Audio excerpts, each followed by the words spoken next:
I was a prisoner of my face. With those 5 words, Tony Curtis summed up the curse of beauty that defined his entire life. It gave him everything: fame, wealth, adoration, access to rooms where poor Jewish kids from the Bronx were never supposed to enter.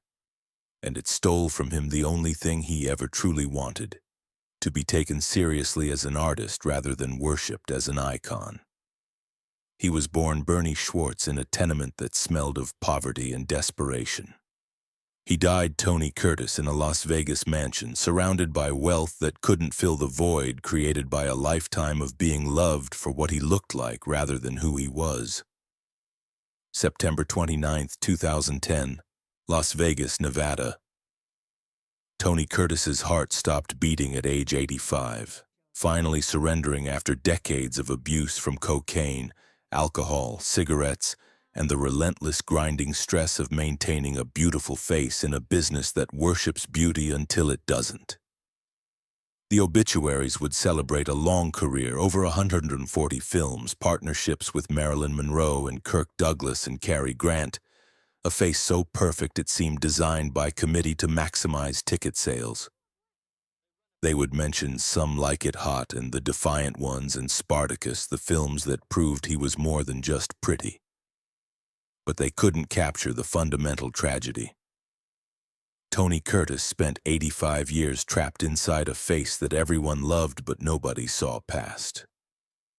Behind that gorgeous mask, Bernie Schwartz from the Bronx was still screaming to be recognized, still desperate to prove he was more than his cheekbones, still the frightened kid from the orphanage who'd learned that survival meant performing whatever version of yourself people wanted to see. He died not as the man he wanted to be, but as the mask Hollywood had forced him to wear. And perhaps the cruelest irony was that even in death, people mourned the loss of Tony Curtis, the beautiful movie star, while Bernie Schwartz, the actual person beneath all those performances, remained invisible, unknown, a secret even to himself after 85 years of pretending. Was this a triumph or a tragedy? When you achieve everything the world tells you to want but never get recognition for who you actually are, which is it? But to understand how Bernie Schwartz became Tony Curtis's prisoner, how a street kid from the Bronx built a cage out of beauty and spent his life unable to escape it, we must go back to the beginning, to poverty so severe it broke families apart, to an orphanage that taught a child that love was always conditional, to streets that demanded you learn to perform or perish. The Bronx, New York, June 3, 1925. Bernard Schwartz was born into poverty that modern Americans struggle to imagine. His parents were Hungarian Jewish immigrants, Manuel, a tailor who could barely keep the family fed, and Helen, whose mental illness made normal family life impossible. They lived in a cramped tenement on East 118th Street in a neighborhood where gangs ruled, where violence was ordinary, where every day was a struggle just to survive. Young Bernie absorbed lessons about the world that would shape everything that came after. He learned that nothing was permanent, that security was an illusion, that the people who claimed to love you could still abandon you if circumstances required it. He learned to read people's faces, to understand what they wanted from him, to become whatever version of himself might earn approval or protection. These were survival skills in a rough neighborhood, ways to avoid getting beaten up or excluded. But they were also the foundation for a lifetime of performance, of being whatever people needed him to be rather than discovering who he actually was. His mother's mental illness created an especially devastating kind of instability. She would be loving one moment and violent the next, affectionate then terrifying, leaving Bernie in a constant state of vigilance, never knowing which mother he'd encounter.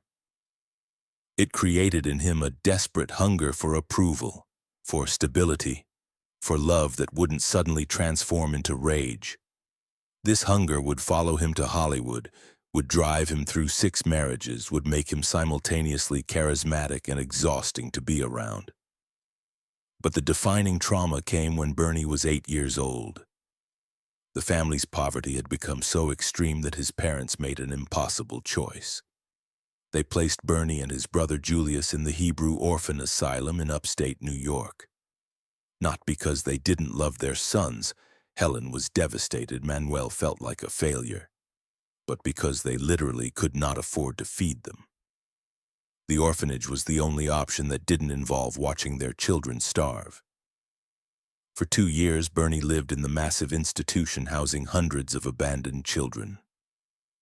The orphanage wasn't cruel by the standards of the time, but it was institutional, impersonal, a place where children learned they were interchangeable and disposable. Bernie adapted by becoming whatever the adults wanted: charming, obedient, eager to please. He discovered that his face, even as a child, could be a weapon. He was pretty in ways that made adults treat him better than uglier kids. He learned to smile even when he wanted to cry, to perform happiness even when he felt abandoned and terrified. This was where Bernie Schwartz really died and Tony Curtis was born, even before the name change.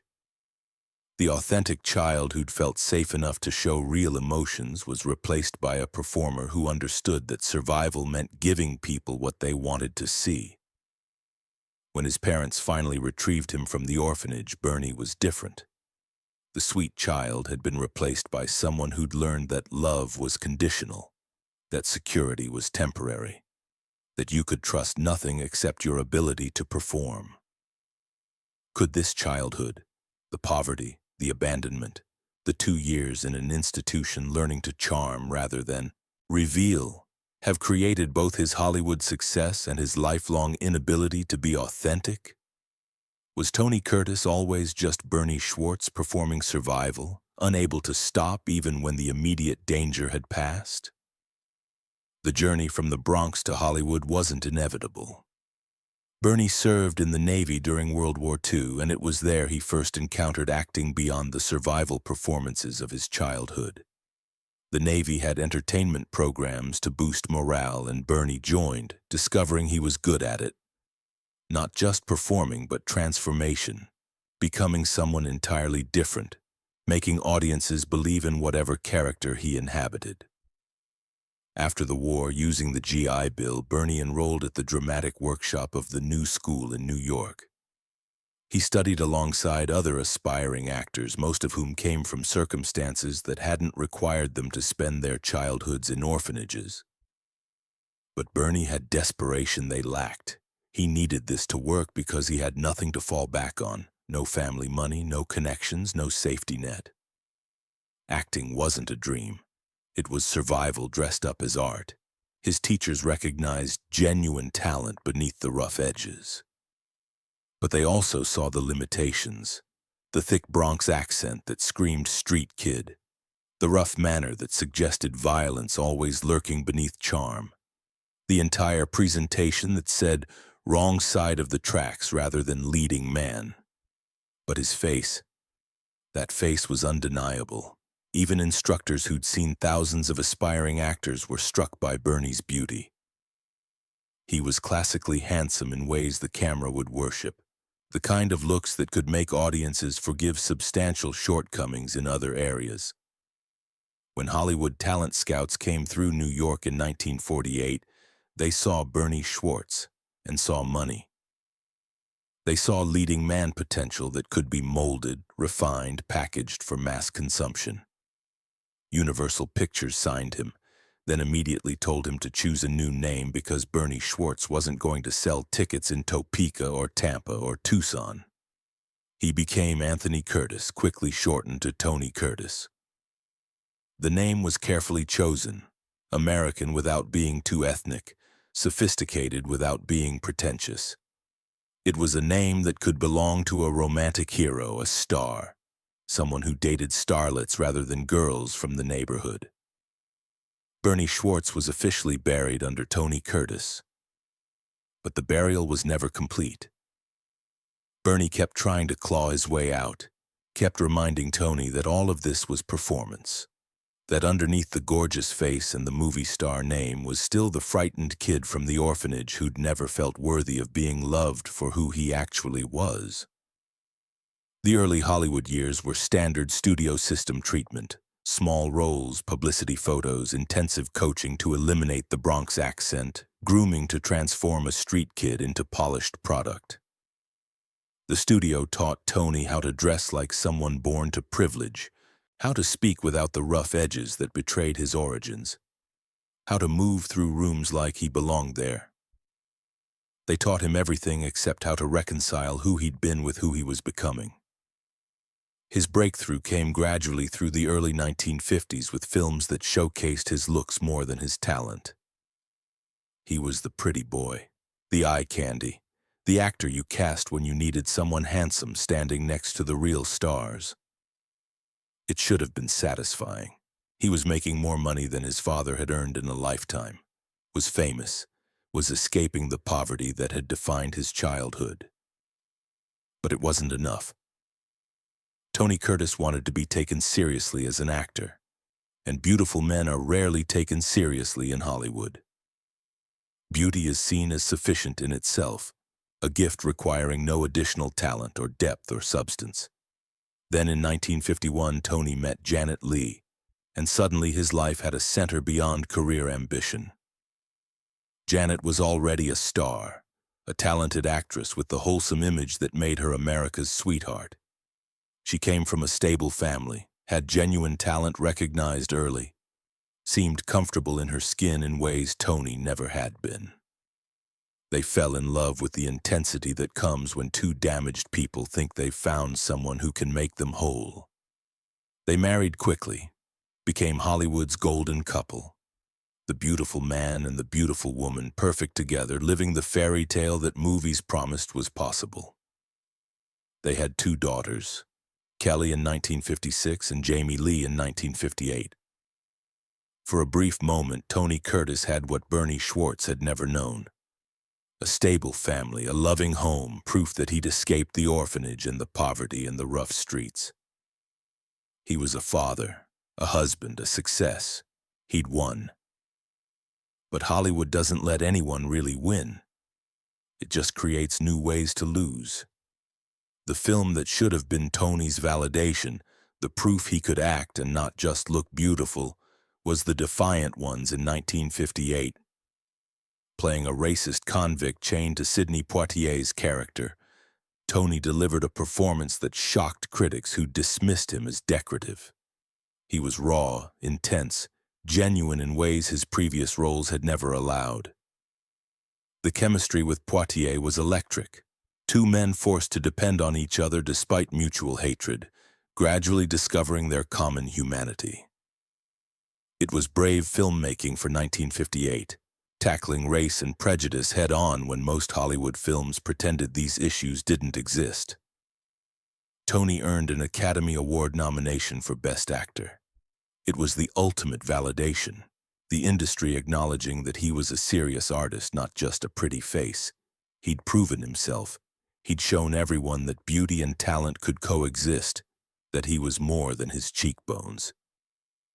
But the role people actually remembered, the performance that defined him more than the Oscar nomination, came a year later in Some Like It Hot. Billy Wilder's masterpiece comedy put Tony in drag alongside Jack Lemmon, disguised as women to escape the mob, with Marilyn Monroe as the band singer they both fall for. Tony was hilarious, charming, perfect. His impression of Cary Grant, "Nobody talks like that," became instantly iconic. Working with Monroe at the height of her powers and Lemmon at his most brilliant, directed by Wilder making what's still considered one of the greatest comedies ever filmed, Tony was part of something that would outlast all of them. But comedy isn't respected the way drama is. Making people laugh is seen as less important, less artistic, less worthy of serious consideration than making them cry. So Tony Curtis gave one of the best comic performances in cinema history, was part of a film that would be celebrated for generations, and still felt like he hadn't really been taken seriously. The Oscar nomination for The Defiant Ones proved he could act. Some Like It Hot proved he could entertain. But neither quite gave him what he desperately needed. To be seen as an artist rather than a product, as a person rather than a face, as Bernie Schwartz rather than Tony Curtis. Behind all that success was their unbearable loneliness that nobody saw.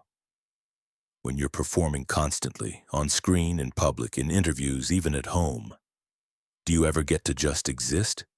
And if you've spent your entire life since childhood performing to survive, is there even a self beneath all the performances? The 1960s should have been Tony Curtis's golden age, and in many ways they were.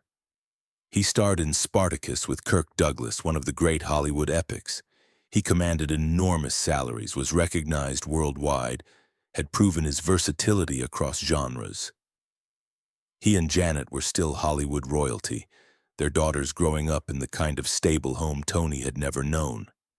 On paper, everything was perfect. But the marriage was fracturing under the weight of Tony's compulsive infidelities. Not because he didn't love Janet. He did desperately, the way you love someone who represents everything you never had and are terrified of losing.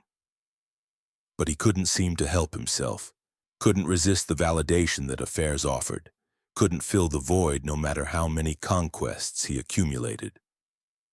Each affair was proof that people wanted him, that he was desirable, that he mattered. But the validation never lasted, so he needed another and another and another, chasing something that sex could never actually provide. Janet tried to hold things together for their daughter's sake, tried to forgive, tried to understand. But by 1962, she'd had enough. The divorce was bitter, public, the kind of Hollywood scandal that sells magazines and destroys the people involved. Tony took it hard, not just losing Janet, but the failure, the public humiliation, the admission that he couldn't make even love work, couldn't maintain something as basic and human as a family. He remarried quickly, desperately. Christine Kaufman, his co-star from Taras Bulba, young and beautiful and nothing like Janet. That marriage lasted 4 years and produced 2 more children before collapsing. Then came Leslie Allen, then Andrea Savio, then Lisa Deutsch, then Jill Vandenberg. 6 marriages total, each beginning with hope that this time would be different, each ending in disappointment and divorce. 6 marriages, each one proof that Tony Curtis was great at falling in love but terrible at staying there, that the orphanage had taught him to perform love but not how to actually sustain it. The career was declining too, though it took years to become undeniable. The studio system that had created Tony Curtis was dying, replaced by New Hollywood where gritty authenticity mattered more than polished beauty. The roles got smaller, the films got worse, the respect got harder to find. By the 1970s, Tony was doing television movies and guest spots, still famous but no longer relevant, watching younger actors take the parts he would have gotten a decade earlier. And then there were the drugs. Cocaine mostly, the fashionable drug of 1970s Hollywood that made you feel invincible while slowly destroying you. Tony hid his addiction well for years. He was a skilled actor after all, trained since childhood in performing whatever the situation required. But addiction isn't sustainable. Eventually it started showing in his work, his relationships, his life. He hit bottom repeatedly, arrests, overdoses, interventions from friends and family who were terrified he'd die. Each time he'd get clean temporarily, promise this time was different, then slide back because sobriety meant confronting everything he'd been running from since childhood.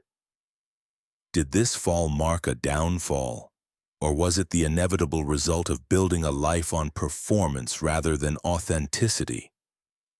Can anyone sustain a lifetime of being someone other than who they really are without eventually collapsing under the weight of the deception? The 1990s brought a different kind of pain, one that no amount of fame or beauty could protect against. His son Nicholas, born in 1970 from his brief marriage to Christine Kaufman, had followed his father into addiction. But while Tony had eventually found ways to function despite his drug use, Nicholas couldn't. He struggled with heroin addiction, cycling through rehabs in and out of his father's life, unable to find solid ground. On July 2, 1994, Nicholas Curtis died of a heroin overdose in a New York apartment. He was 23 years old, the same age Tony had been when Some Like It Hot made him an icon. The death destroyed something in Tony that had somehow survived everything else. The failed marriages, the career decline, his own near-death experiences with drugs. This was different. This was his child, his son, dead from the same demons that had haunted Tony his entire life. The guilt was crushing, inescapable. Had Nicholas inherited his addiction genetically? Had Tony's failures as a father, the absences, the divorces, the prioritizing of career over family, contributed to Nicholas's struggles? Could he have done more, been better, saved his son somehow? The questions tormented Tony, and there were no good answers, no way to undo what had happened, no redemption available for this particular failure. Tony never recovered from Nicholas's death. He continued working because he needed the money and the distraction, but something essential was broken. In interviews, he spoke about Nicholas with raw grief that didn't diminish with time, admitting guilt and failure and wondering what he could have done differently. The beautiful face that had defined his career couldn't hide this pain. For once, people saw past the gorgeous mask to the devastated father underneath. He turned increasingly to painting and sculpture, mediums where he could express himself without having to perform, without needing to be Tony Curtis, the movie star. His artwork was actually quite good, showing sensitivity and depth his film roles had rarely allowed him to display. But nobody cared about Tony Curtis, the painter. They wanted Tony Curtis, the beautiful young actor from Some Like It Hot, frozen in time, forever young and handsome and entertaining. Even his art couldn't escape the shadow of his face. Can anyone truly escape the image others have created of them? Or was Tony Curtis doomed from the moment Hollywood decided he was too beautiful to be anything else? In 2008, Tony published his memoir, American Prince, a brutally honest account that held nothing back. The poverty, the orphanage, the addiction, the failed marriages, Nicholas's death, the lifelong resentment at being valued for beauty rather than substance. Critics praised his honesty but seemed surprised that the gorgeous movie star had actual depth, actual pain, actual humanity beneath the surface. Even at 83, people still couldn't see past his face to recognize the person underneath.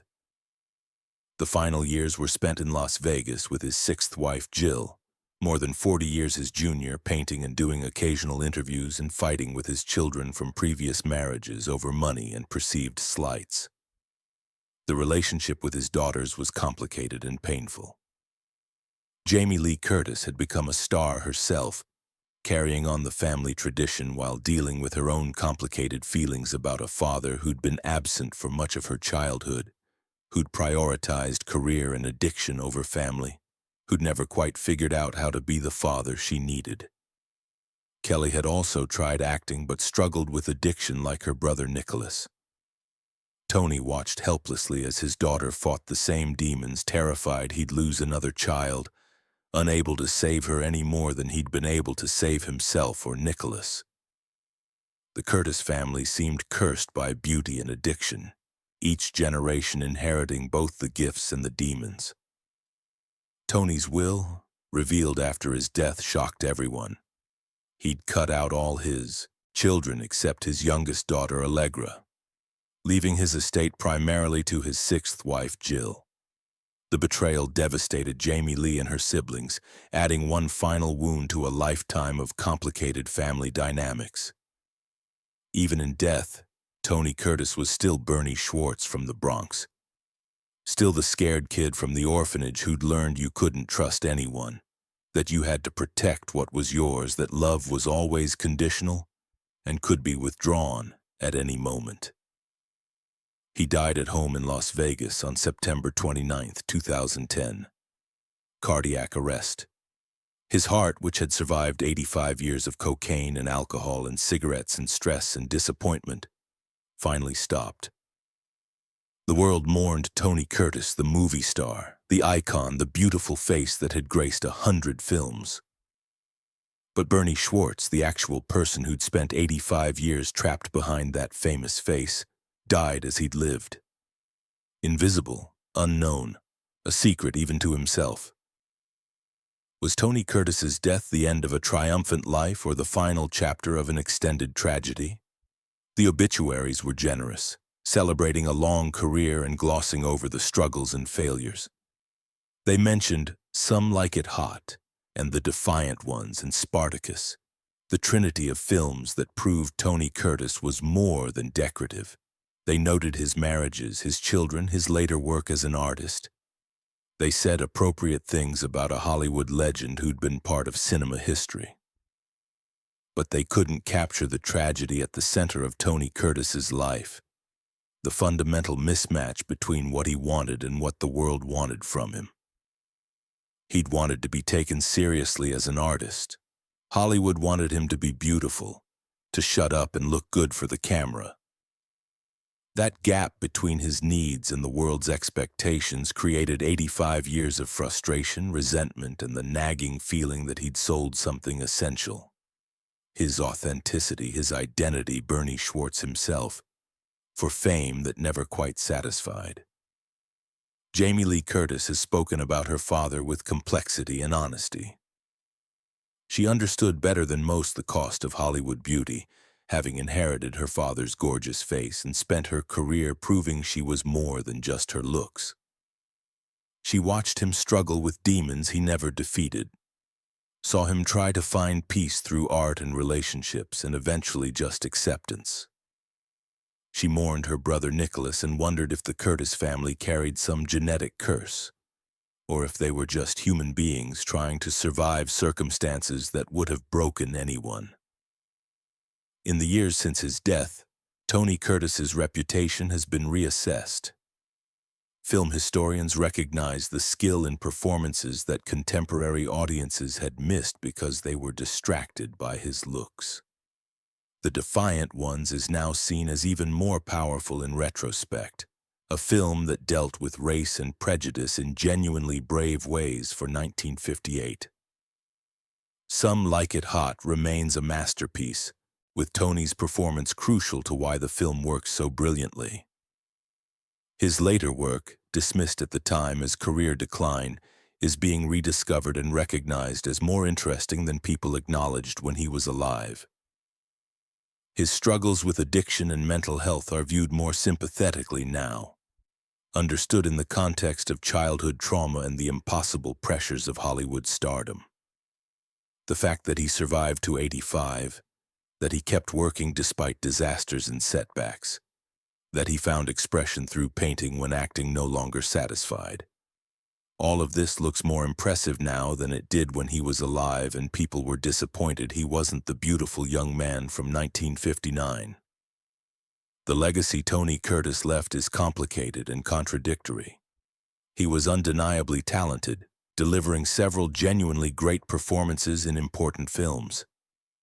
He was also a troubled man who hurt people close to him, who made terrible decisions driven by addiction and unhealed trauma, who let his demons win more often than he defeated them. He was Bernie Schwartz, who became Tony Curtis and spent his entire life trying to figure out which one was real and which was performance.